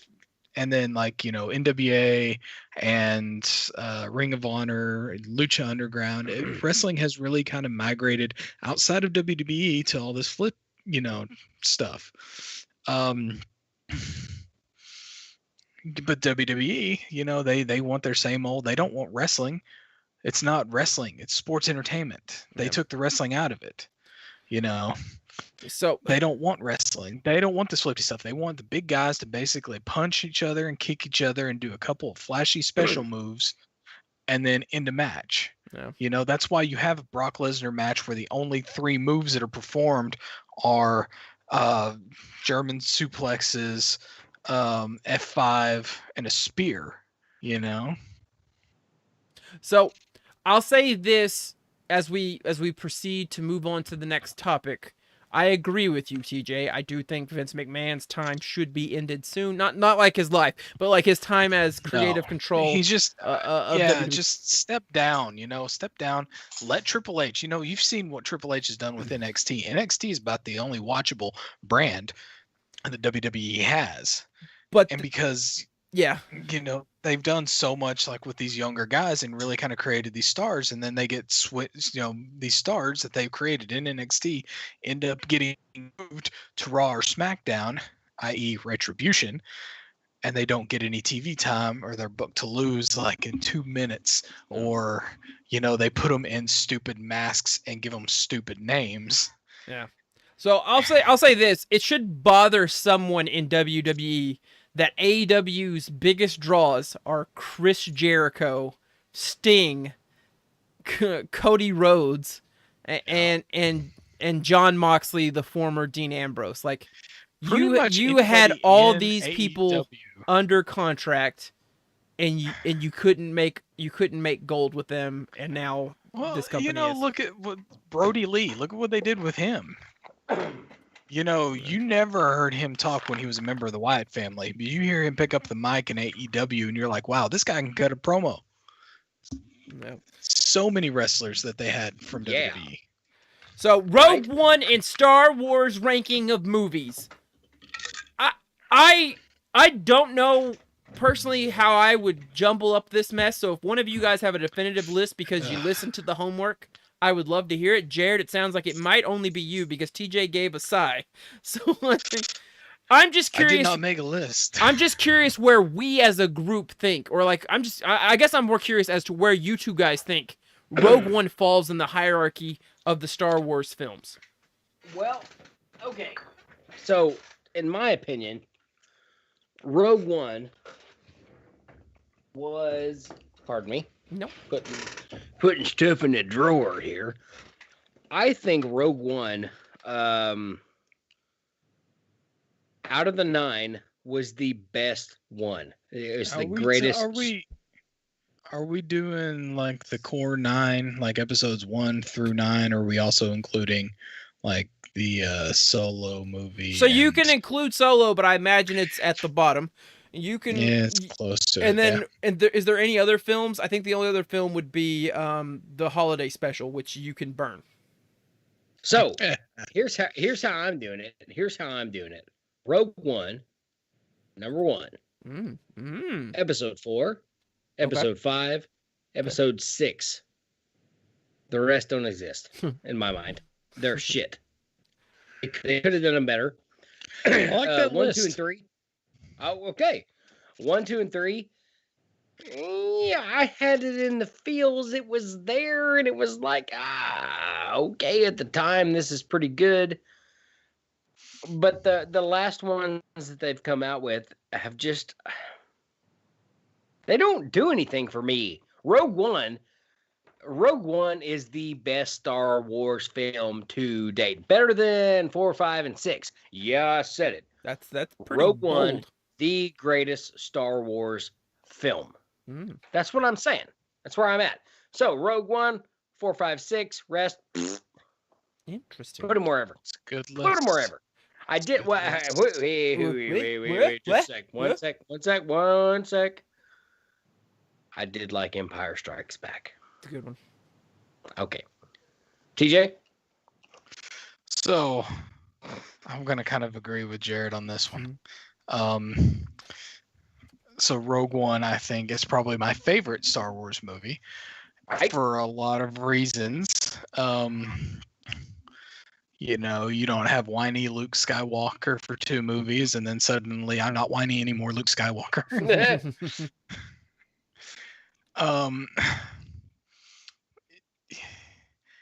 The way it ended was perfect. Right. Yeah, exactly. I don't see how that movie could have ended any other way and it worked. The way it ended was perfect. And it really kind of fit in a perfect spot in the Star Wars like movie timeline. So 4, 5, and 6. I would probably put like 5, 6, and 4. 5, 6. as opposed to yeah. I don't. Okay, that's fair. I don't They're hate on the that. list. I They're don't on hate the that. list. So 1, 2, and 3 are going to be kind of clumped in together. And here's my problem with 1, 2, and 3 is they decided, or George Lucas decided to ditch practical effects and go all green screen. Yep. And some of the stuff was like, all right, this is cool. And then some of the stuff you're like, oh man, this is horrible. And then you have a whiny little bitch of a Darth Jar Vader. Jar? Oh yeah. Damn. Oh yeah, and Jar Jar. You got to throw that in there. Jar Jar. Those are going to be down at the bottom. So it's going to be like 3, 2, 1 are going to be like the very bottom. Okay. I would put Solo ahead of episode 3. Interesting. And the reason I'm saying that is because it was watchable. The actors actually did a decent job, even though it was kind of jumbled together mess. But the reason I'm putting it so low is Solo. Solo. They made it a point to go out of their way to explain the Kessel Run.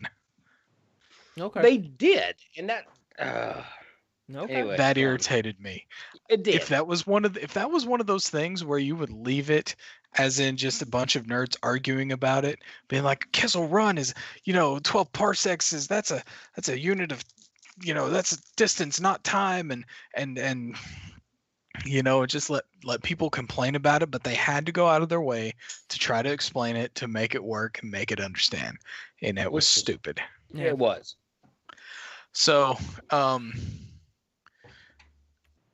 guess it would be, what is it so far?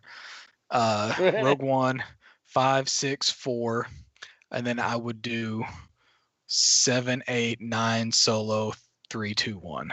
Fair. That's fair. So it feels sacrilegious to put Rogue One as the top of them, but if we're being completely honest, and this is just me as a person saying how I would rank them as an individual human, and not how I'm saying they should be ranked based on educational merits or like scholarly research, I like Rogue One the best too. I thought that was the best movie, maybe because it happened the most recent, so like the graphics and everything make a lot more sense than the old timey. But like story wise, I liked it because for a moment, actually for the longest time, it didn't even dawn on me that for that movie to work, they were all gonna have to die. Like that thought did not creep into my head until we got to the third act, and I was like, oh shit, wait a minute, like I know where this goes. And like that's a good movie. It gave me non-Jedis, except for a spoiler alert at the end when a Sith, or I guess was once a Jedi, appears and makes his mark, which that was badass. Seeing Vader mow through resistance. You never see that in the other movies. Oh no, that was good. That was good. But like, I fell in love with the droid that actually had a personality. So some of the two main pro tags, the guy and the girl, I didn't, I wasn't in love with them, but they weren't bad. Like you kind of had the male lead who was kind of Han Solo-ish, right? And then the female lead was a much better female lead than what the most recent trilogy gave us in Rey. So I was like, it's not unbearable.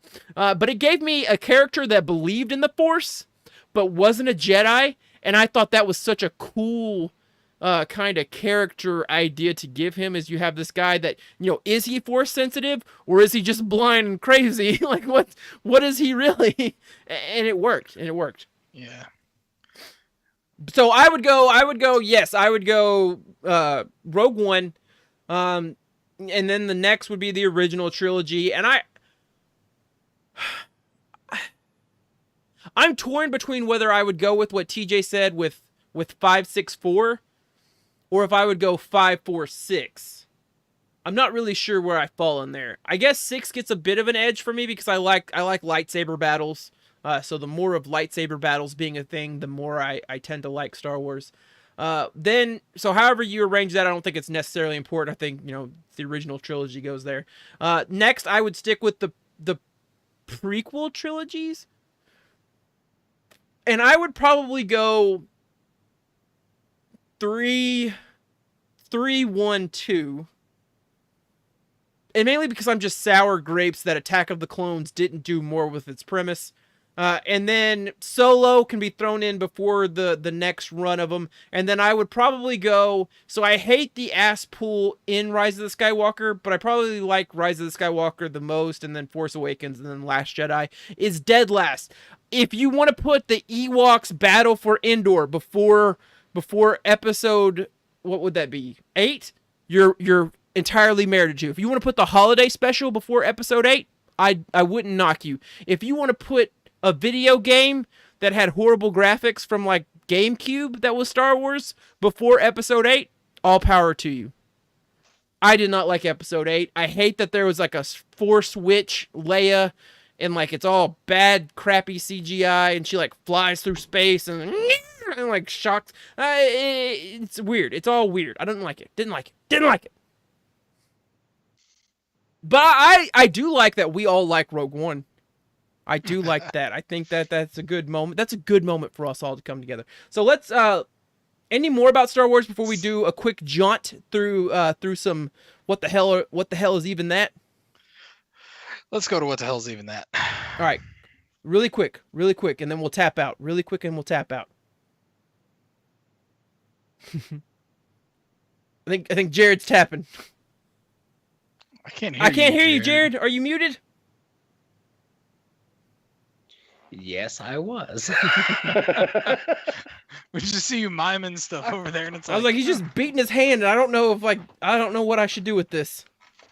So let's see. So I've got this thing just right real quick. Hello Shit. there. Well, hello there. Hello. What? Rage Nerds. Yeah, it's right. Wait, no, that's not what I want. Change to the thing I want. All right, hang on. I've got to. Okay, here we go. I told TJ I was not going to arm my glasses, but I got to put them on because I can't see. Okay. Well, this thing is going to figure out if it wants to. I want it. You're trapped. Okay. My... Why are you being so choppy, video? I don't know. I don't know what we did. Why are you Who's so that choppy? guy? I Why want is it. he- You're trespassing on my property. You What know the which- hell? My yard. There we go. All of you. Daddy, chill. What Daddy, the hell chill. is even that? What the hell is even that? Daddy, didn't even chill. Where did you find that? On the Right internet. there. On the You're like, internet. hey, let's find some things that will make me brother and TJ be skeptical about all of life's existence. What the hell is even that? Daddy, chill. What the hell is even that? Daddy, chill. I don't think Sounds that like- person was that man's child, so I think he might have been a bit confused. I don't know what we're doing right now, but I'm gonna go on a limb and say that female had a beard. Is what I'm gonna say. So what the hell is even that? That was a big meme there for a while. I think people still love it. I don't understand where it came from or the full actionality of it. I just know it's really funny when that guy says, "Daddy, chill," and the guy goes, "What the hell is even that?" Just a weird, clunky sentence, and I'm like, "All right, cool." The thing that gets me through things like this is a Jameson Irish whiskey, brought to you tonight by Rage Nerds. Brought to you by Wendy Williams. Brought to you by Willie Williams. Brought to you by Let's Christmas drink hentai. Jameson Irish whiskey. So we've got the Tom Fuck. Cruise rant. This is Let's do it. This is do the it, first one. Do it. And do it. I've Just so me and TJ can But- stab Tom Cruise emotionally. but I've got something better for you. It's not just the There's Tom nothing Cruise. better. Well, Okay. it's not just the Tom Cruise rant. It's the Tom Cruise rant with Christmas. You're back there in Hollywood making movies right now because of us! I'm on the phone with every studio at night! Insurance companies! Producers! And they're looking at us and using us to make their movies! We are creating thousands of jobs, you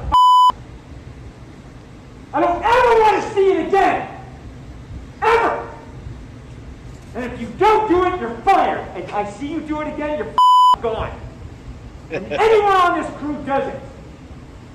That's it. And you too, and you too, and you. Don't you ever do it again. You're back there in Hollywood making movies. So that's I heard All right, about so, this. Listen, I'm so so I glad got just to see it.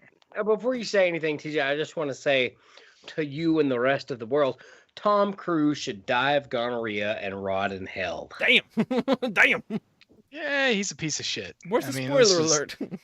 Yeah. 2/3 of us agree he's a piece of farting shit. All right, you've seen Cac, you've seen Letterkenny. You know McMurray's a piece of shit. McMurray's a piece We of should shit. just start a. We should just start a. Tom Cruise is a piece Tom of shit. Cruise. I mean, if nothing else, that rant deserves a. What the hell is That- even that? That's reminiscent wasn't- of the Christian Bale. Christian Bale. Yeah. when some guy Yeah. walked in. I mean, it's Tom Cruise is a piece of shit. So, Hashtag.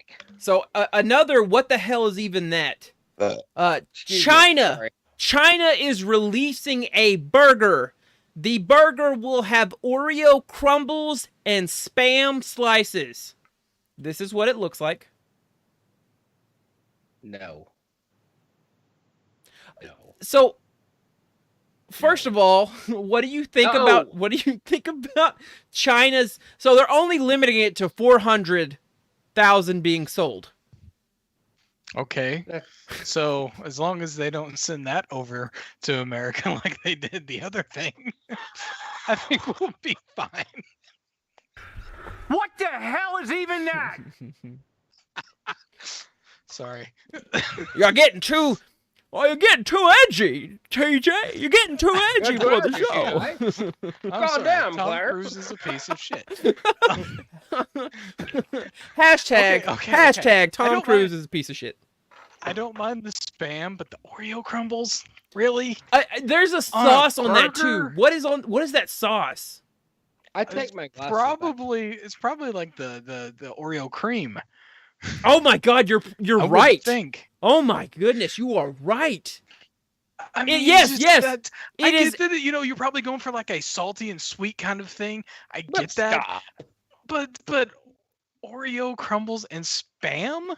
No. So That's- not only is it so it's not the cream filling, it is a sauce to be flavored Oh. like the Oreo cream filling. No. No. No. Oh, gosh. Mouth. Wow. Remember when they did like the black like hamburger buns and black Yeah, I cheese did. and black lettuce and black meat and sucked, everything? Too. It's just they have a weird culinary palate over in China. Yeah, so That's- apparently this is a typical thing, right?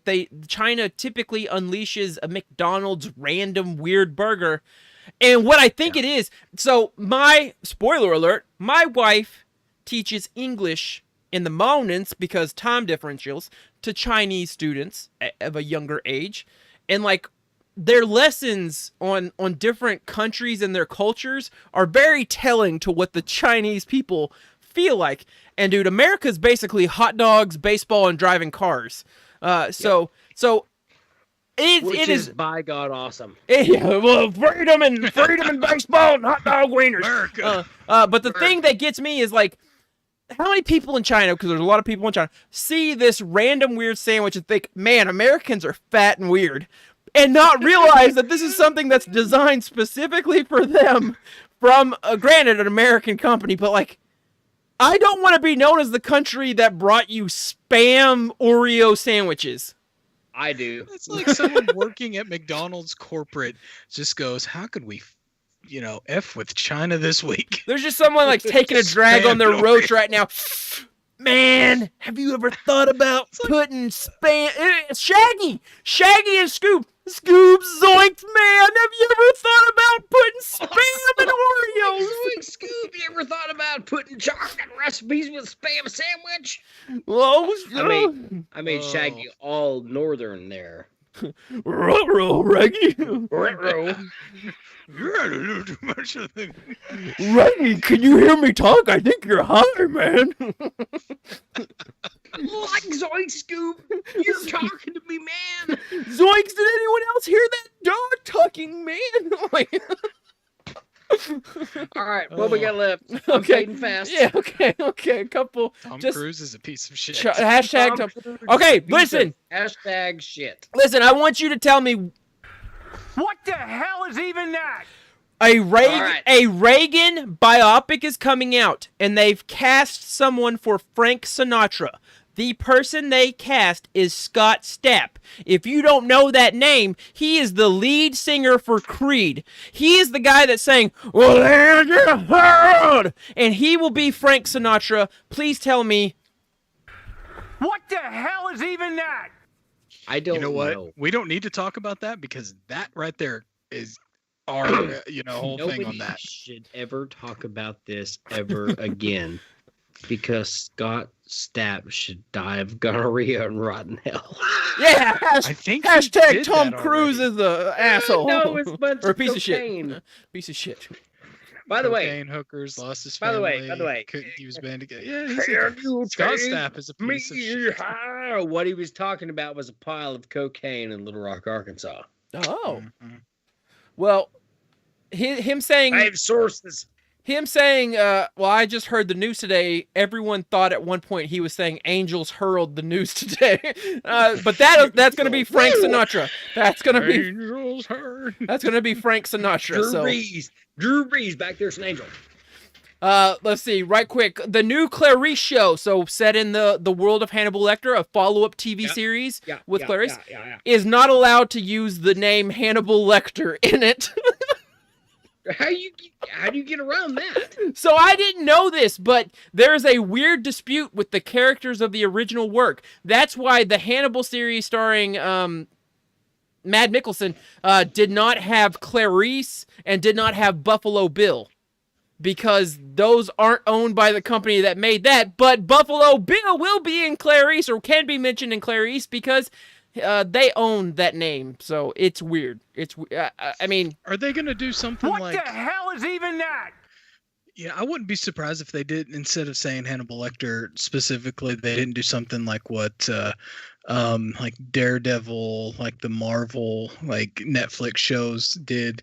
You know how we're part of the Marvel Cinematic Universe, but we're gonna refer to as the Incident. yeah, they'll probably call him the Like, Doctor or something, right?